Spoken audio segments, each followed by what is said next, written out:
It's Friday, January 5th. Welcome to the President's Daily Brief. I'm Mike Baker, your eyes and ears on the world stage.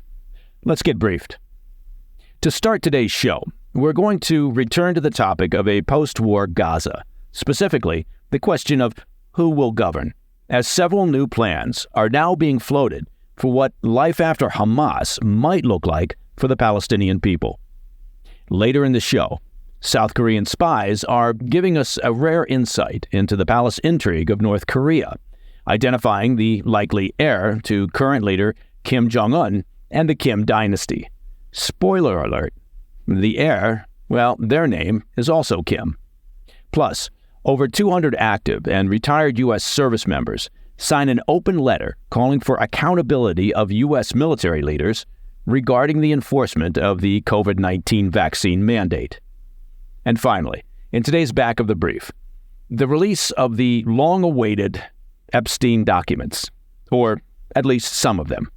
And folks hoping for insight into illegal or scandalous activity, well, they're going to be somewhat disappointed. But first up, the PDB Spotlight. One thing we've been keeping an eye on here at the PDB, ever since the brutal 7 October attacks and Israel's vow to destroy Hamas, are the potential plans or governing scenarios for a post-war Gaza. The question of who's going to run the show in the Palestinian enclave after the war is over, well, that's still very much an open question. Assuming Israel manages to eliminate Hamas, the power vacuum will have to be filled by someone or some entity. Right now, there are roughly 3 different plans that are circulating. 2 that may have potential, and another that almost sounds like a psyop created by anti-Israel forces. The first scenario, reported by the Jerusalem Post this morning, involves top Israeli defense officials proposing to hand local management of Gaza over to clans or key families traditionally connected to specific cities and sectors. Now, for those of you who aren't familiar with the social structure of much of the Arab world, various clans, or hamulas in Arabic, hold significant influence. These clans play a crucial role in the social and political life. They're basically extended family groups that can include thousands of members, and their influence can span over several towns or regions. The idea here would be to replace Hamas with family groups less connected to the terror group, giving them control over key supplies like food, water, and other resources in Gaza. The challenge, of course, lies in finding families not connected to Hamas, considering that the group has been in power in Gaza for 16 years. However, this tactic does have a track record of use and some success. It's reminiscent of strategies used by the U.S. in both Iraq and Afghanistan. The second scenario is the one that's being pushed by the United States, suggesting the Palestinian Authority, which currently manages the West Bank, take over security and management of the Gaza Strip. Just last month, National Security Advisor Jake Sullivan was in Ramallah asking Palestinian Authority President Mahmoud Abbas to provide security personnel to patrol Gaza once Israel winds down its campaign there. However, this plan faces a lot of headwinds from the current Israeli government. Prime Minister Netanyahu has rejected the idea, suggesting there's little difference between allowing the Palestinian Authority and Hamas to run Gaza. The last plan circulating in the media, and what seems designed to inflame anti-Israel sentiment, involves what's being referred to as a, quote, voluntary Palestinian resettlement from Gaza. Zman Israel, the Times of Israel's Hebrew sister site, reported that Prime Minister Netanyahu's coalition is secretly holding talks with foreign nations, including the Democratic Republic of Congo, to accept thousands of immigrants from Gaza. An unnamed source in the Security Cabinet mentioned that Congo might be willing to take in migrants, with discussions ongoing with other nations. Now, this report follows the U.S. State Department's criticism of 2 hard-right Israeli ministers who've been advocating for resettling Palestinians outside Gaza. The State Department has called their rhetoric inflammatory and irresponsible. Sane voices inside the Israeli government have also shouted down the notion of resettlement. Media pushing this scenario as a solution to the conflict Well, they appear more interested in promoting anti-Israel sentiment than reporting facts. The reality is that Netanyahu and his cabinet fully understand that some mass resettlement of Palestinians is not going to happen. If resettlement was a possible scenario, you would assume that Arab states in the region would have opened their arms years ago to take in refugees. That hasn't happened and won't happen.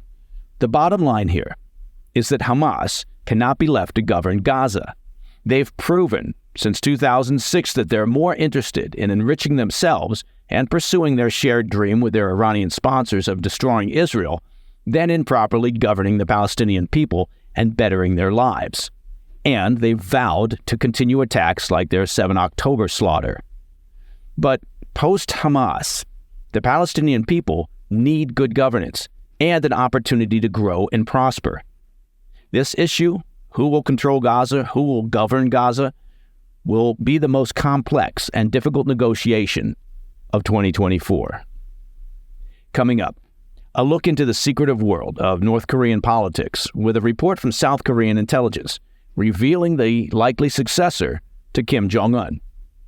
Plus, a powerful call for accountability as hundreds of active and retired U.S. service members pen an open letter demanding answers from military leaders on the enforcement of the COVID-19 vaccine mandate. I'll be right back. Welcome back. It appears early succession plans regarding North Korean dictator Kim Jong-un are already being mapped out. South Korea's National Intelligence Service revealed on Thursday that they believe Kim's 10-year-old daughter, Kim Joo-ae, has been designated as his heir in the event of his death. The intelligence assessment said, quote, based on analysis on her public activities and the level of the North's respect toward her since her public appearance, Kim Joo-ae appears to be the most likely successor, end quote. Now, the South Korean intelligence agency says that Joo-ae, who made her first public appearance at a ballistic missile test launch in November 2022, there's some good times for a kid. A ballistic missile test launch. I remember my own boys, Scooter and Sluggo and Muggsy, used to love when we'd pack up the station wagon and go watch a ballistic missile test launch. But I digress. Anyway, she's been increasingly photographed attending parades, dining with military leaders, and touring military facilities. Some of these photographs include images of high-ranking officers kneeling before the 10-year-old, suggesting that she is being prepared for the role. An analyst at South Korea's Sejong Institute told Fox News, quote, by accompanying her father on major events, she's likely learning kingship and building a human network at a tender age, end quote. The North Korean regime is notoriously secretive, and despite their updated assessment, South Korean officials left open the possibility that other potential heirs to Kim's throne could still emerge. South Korean officials noted that their intelligence has long suggested that Kim's eldest child is a son. Now, while outsiders have speculated about his firstborn for years, no concrete information about this child has ever emerged, and the dictator has never publicly acknowledged any child outside of his daughter. Some observers believe a son would be a more likely contender to replace Kim, given the patriarchal nature of the North Korean regime. Despite the speculation, it's worth remembering that Kim is still young. He turns 40 next week. And despite some speculation about mysterious health scares over the past few years, he is expected to rule for the foreseeable future. Both his grandfather and father ruled until their deaths. We should also note that despite the best predictions of outside observers, succession within North Korea's dynastic leadership system is difficult to predict. Experts had long predicted that one of Kim Jong-un's two elder brothers would take over the throne from their father, only for the regime to announce Kim as the heir following Kim Jong-il's stroke in 2008. If Kim's daughter ever does ascend to the ruling position in North Korea, she would, of course, be the first female ruler in the regime's history. All right. I want to shift focus to the U.S., where fallout continues to grow regarding the U.S. military's campaign of forced vaccination during the COVID-19 pandemic. More than 200 active and retired service members signed an open letter this week calling on the Biden administration to hold U.S. military leaders accountable for the, quote, irreparable harm caused by the military's COVID-19 vaccine mandate. That's according to a report by Newsweek. The letter listed several top commanders, including retired generals Mark Milley and James McConville, who they said they would work to recall from retirement so that they could face, quote, court-martials for the crimes they committed, end quote. In describing the damage done by the mandate, the letter states, while implementing the COVID-19 vaccine mandate, military leaders broke the law, trampled constitutional rights, denied informed consent, permitted unwilling medical experimentation, and suppressed the free exercise of religion. The letter continues to say, service members and families were significantly harmed by these actions. Their suffering continues to be felt financially, emotionally, and physically. Some service members became part of our ever-growing veteran homeless population. Some developed debilitating vaccine injuries, and some even lost their lives, end quote. Signers of the letter further allege that the U.S. military has consistently ignored their efforts to communicate regarding the injuries to service members or to address any laws that may have been broken. As you may remember, the U.S. Armed Forces instituted the mandate in August of 2021.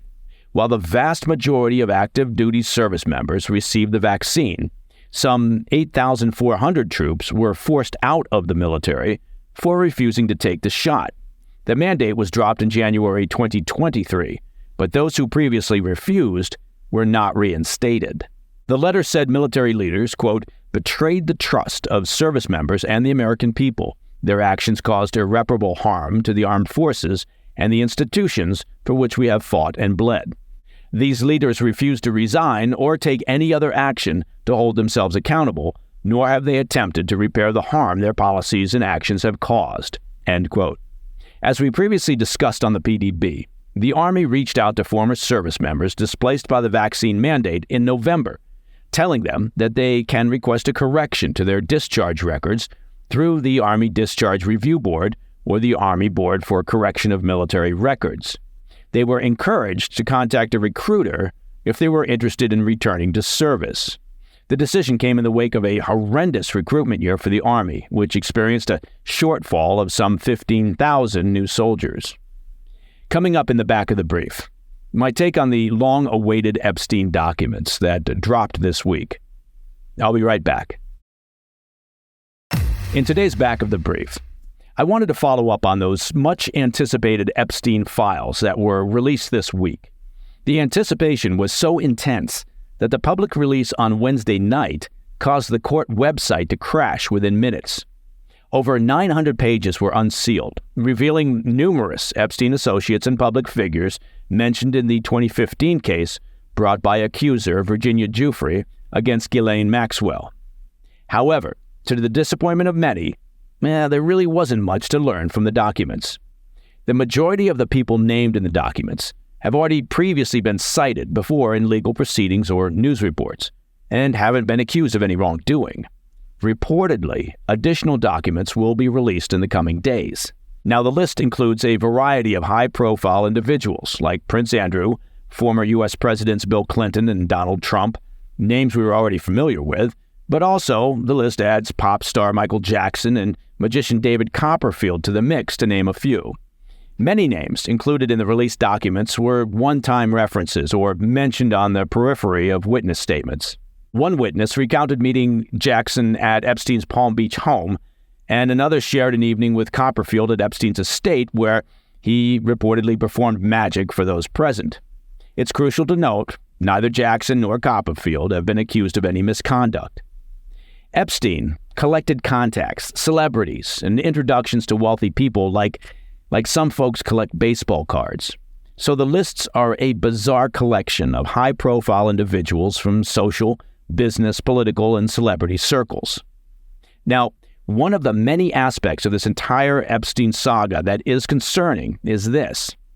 Ghislaine Maxwell, Epstein's longtime associate and reported partner in crime in Epstein's sex trafficking and abuse of minor girls, is the only person in jail.